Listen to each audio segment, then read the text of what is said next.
Did you have bunny slippers as a kid? I know I did. And today I'm going to show you how to make the softest, cutest bunny slippers ever. I'm telling you, they are so soft, they are to die for. Look at these guys. They are so cute and so soft because they're made out of baby velvet.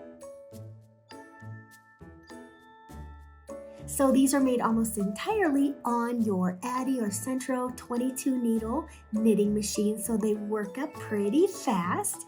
And they are made with the Bernat Baby Velvet Yarn, so they are so soft. Here it is. Here is the Bernat Baby Velvet Yarn. It's a number 4, and that's important. Do not try to do this with a thicker chenille. It won't work. Trust me. And I would say these are like a toddler, small child. They are pretty darn stretchy. Let's get going, and please like and subscribe if you want to see more fun projects coming up, because I have lots of fun things coming up. Here's the Bernat Baby Velvet. I have noticed there's some things very similar on Amazon. It needs to be a number 4. It's pretty thin and it works really well in this. So let's start with the hardest part first, and we're going to cast on for these zippers. Okay, here we go. Casting on all the way around. In front and behind, in front, behind, in front, behind, in front. Make sure those all get pulled down into the teeth. See that? It's almost St. Patrick's Day, hence my crazy green nails. My granddaughter said, they're so sparkly. She meant sparkly, but she always leaves the first consonants off. Okay, so we are cast on. Now I'm going to go slow like we always go at the beginning, just to make sure that everything goes well and we don't drop any stitches. Now you'll notice I'm holding it. You can put it in the feeder, but I find the tension's better if I just lightly hold it. And then I can also tell if I need to loosen up some more from the skein. Okay, so here we're around one time. If you want to use a counter, I like to use a counter, especially if anybody might interrupt me or my thoughts. Okay, so I just hold my counter in this hand and with the yarn, and then I can just, click it as I go around. Okay, so that was 1.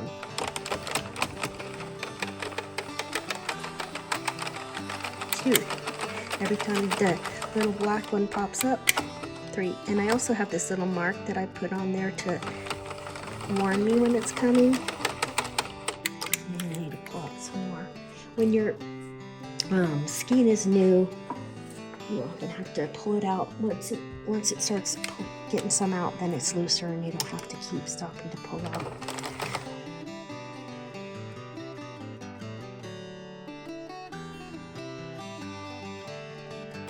I'm doing 20.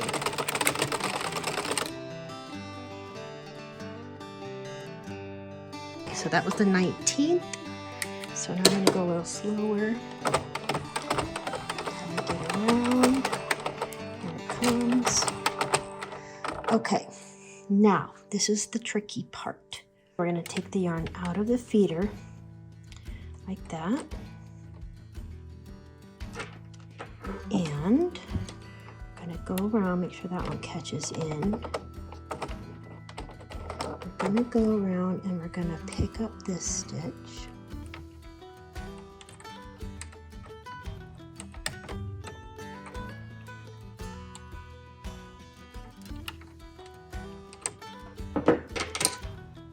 Crochet hook.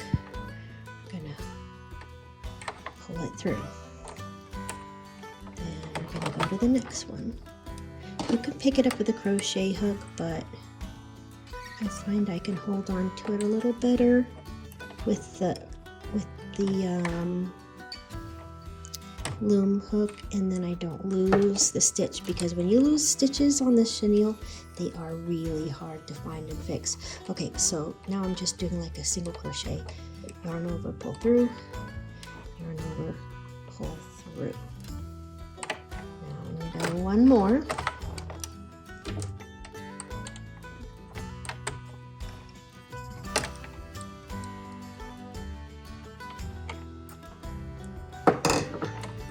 Yarn over, through, yarn over, pull through. Okay, now we're going to just put this loop over here. The good thing is chenille is, oops, I pushed it down. Come back up. Chenille is very stretchy, so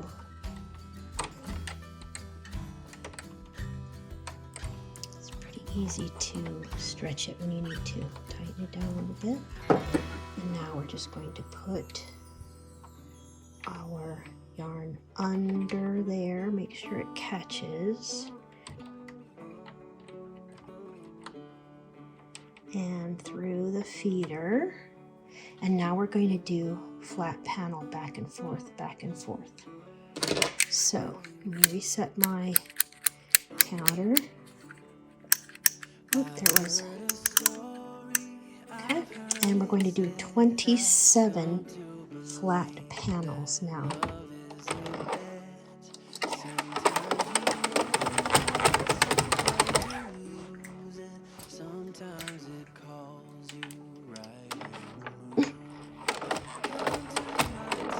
Now make sure they sink down. That's my last one, so I'm going to go just until it boops below there. And I'm going to click my counter and come back. Make sure this one catches. See how this is how we want it.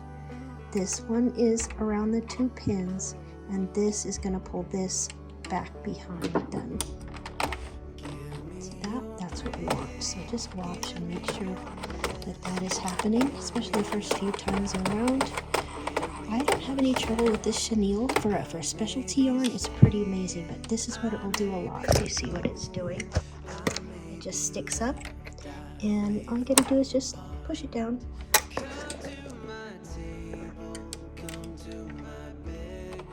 Okay, I'm gonna do my just till it goes past that guy. Click my counter and push this down. Usually on both sides of the opening here that we're making, you're going to have to push it down.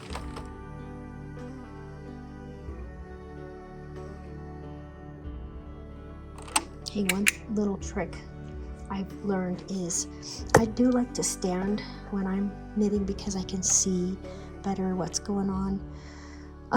But definitely stand on both feet. One day I was knitting pretty much all day, and I was not standing on both feet, and oh my gosh, my neck, my back, it was so sore. So do your body a favor, stand equally on both feet, and look straight down so you're not cricking your neck.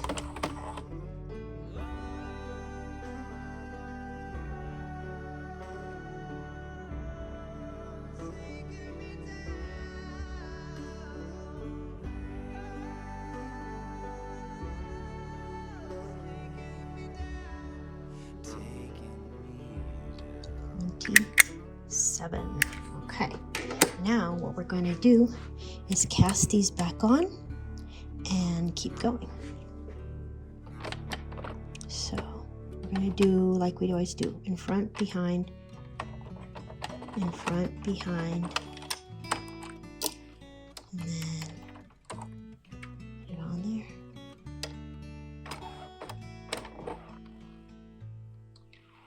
And I'm going to go this way because I like to go that way. Slow till we get those. I got these on Amazon, by the way, like 2 for $5 or something. And now we're going to do 20 rows again, all the way around. I'm going to be real careful here because see what happened? That one dropped. Not sure why, but it did.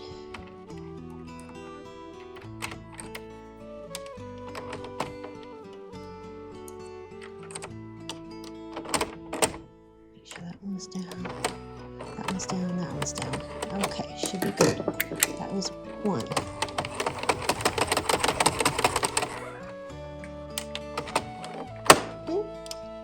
That's because this is stuck. Two.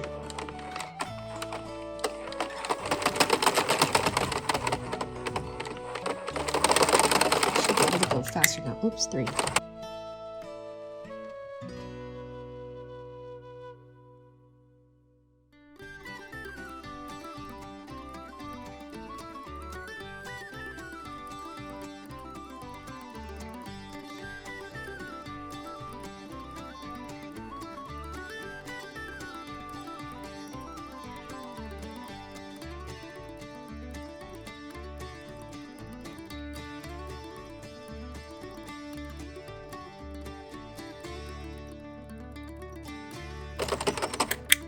Okay, 19.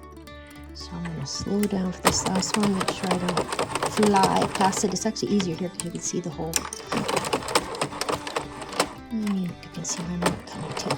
Okay, now we're at 20. So now what we're going to do is we're going to bind it off. So we're going to leave a good sized tail. Our needle here. And so here's the first and the last. So we're going to take it off the thing, put it in between. We're going to go around one revolution. Now, when you do this, here's a trick. I learned this the hard way because I drop so many stitches, and especially on this chenille. I think I said before, it is really hard to pick up stitches that you've dropped. Don't come all the way around because this one will start to come off. So I just stop about there, and then this one's not coming off yet, and I know I'm not going to lose it before I even get my needle ready. So this is the one I'm coming off of, and I'm starting on this one. I'm going to pick those off. And like I said, you want to do whatever you can to not lose a stitch and to not split a stitch. This is too tight. I'm going to do this. So here's another trick. Whenever you're pulling up your thread, hold this one down. Can't tell you how many times I pulled the next one off from doing that. Just want to go right down in that hole, take it off. Sometimes you can do two at a time, but like I said, be really careful with this chenille. Fur's even worse. You can just forget it. I feel like if you drop a stitch, at least with my middle-aged eyes, ain't no way I'm going to be able to fix it if it falls off. So I hold that booger down, and then I know I'm not going to drop a stitch.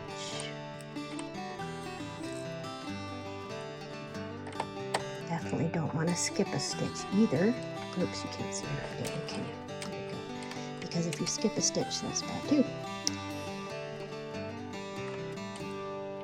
So just take your time when you're new, especially. Well, if you're doing this project, you're probably not new, but maybe this is a new tip you didn't know.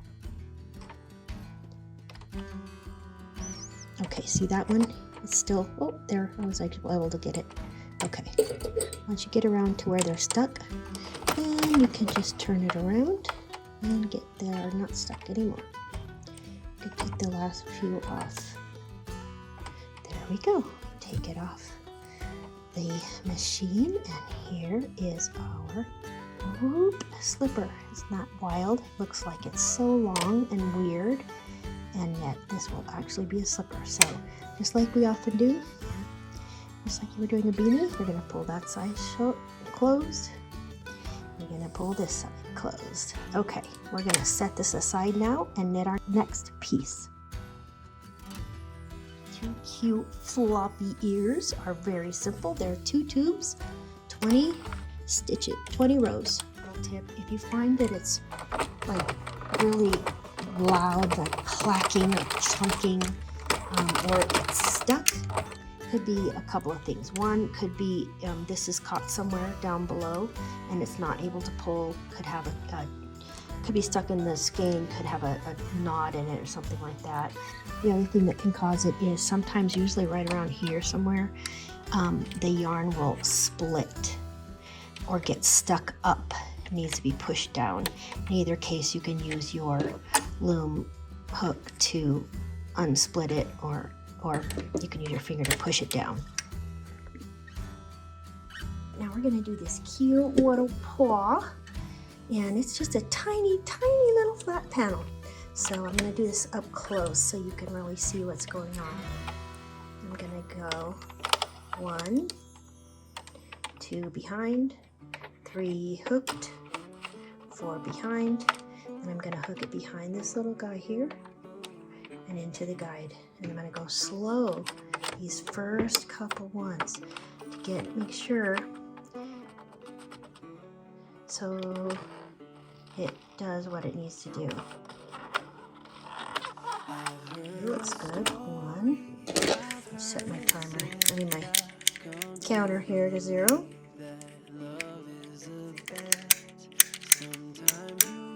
Okay, actually 1. Okay, that's 1. And we go back. The biggest thing is to make sure those are down on those, around those teeth down there. See how that one, see how it pushes the old one off? And the one underneath comes up and flips around those 2 pink ones. Watch that one more time. Now this one's a little stuck, see? Sometimes you gotta help it go down around those teeth. The pink teeth, the 2 little pink teeth, right? See, I pulled it right out of the thing. Okay. And we're going to do 12 rows.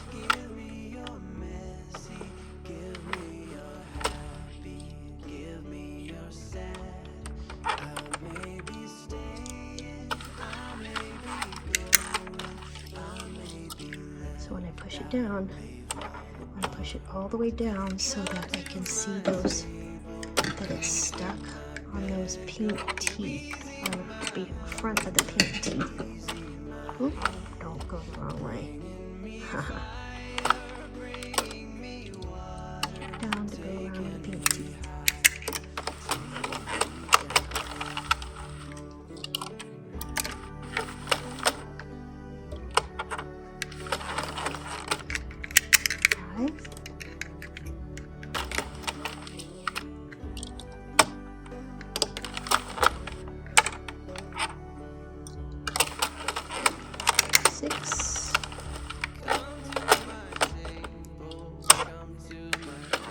Notice I always wait till it just flips over that.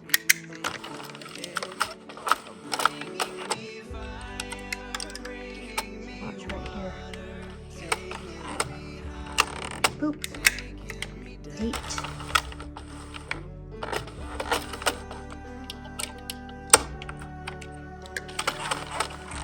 9.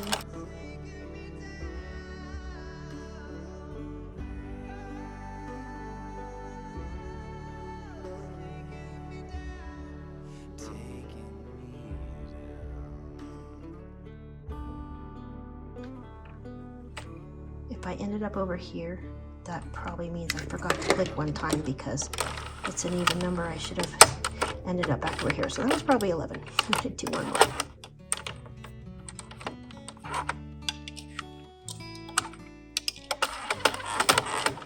12. Now I'm going to cast this off. And take it out. I just did not leave a long enough piece. Leave a nice long piece on there for your paws. Take it out of the yarn guide. Over to here. Make sure these still come down on the teeth until they get past there. And now I can pull them off.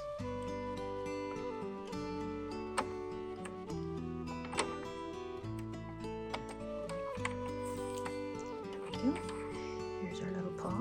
I'll show you how to make it look more like a little paw in the next section, but there's one. I'm going to do one more. I'm going to show you this. So I was doing the second one and I noticed that down here there's one of these. That means a stitch got dropped, and this is such a little thing. Just start over. Don't even try to recover that. It's way easier just to start over. Sometimes the chenille just does that. Okay, so what we have now for each slipper is one of these slippers, 2 ears and 2 little paws. All right, we are going to start with the slippers. First thing we're going to do is close off this end, just like if you were doing a beanie or something.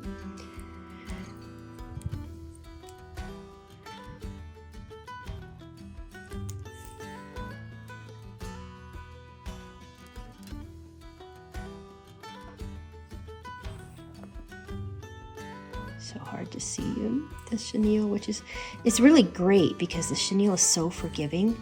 Like you cannot see your stitches. Now I'm going to push this to the inside, and I'm going to tie a couple of little knots.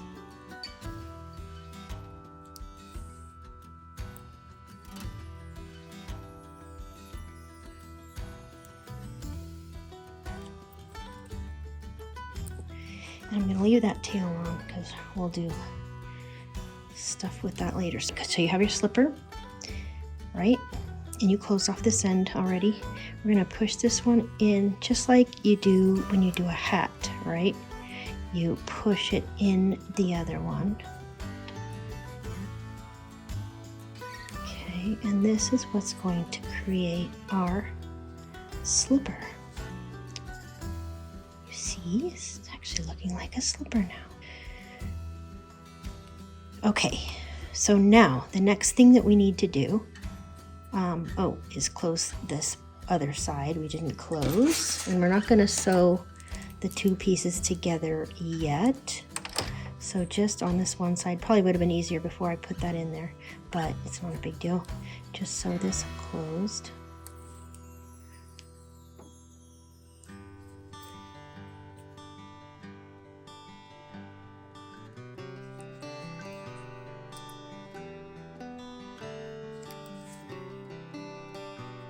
And I'm going to go to the inside to make a knot.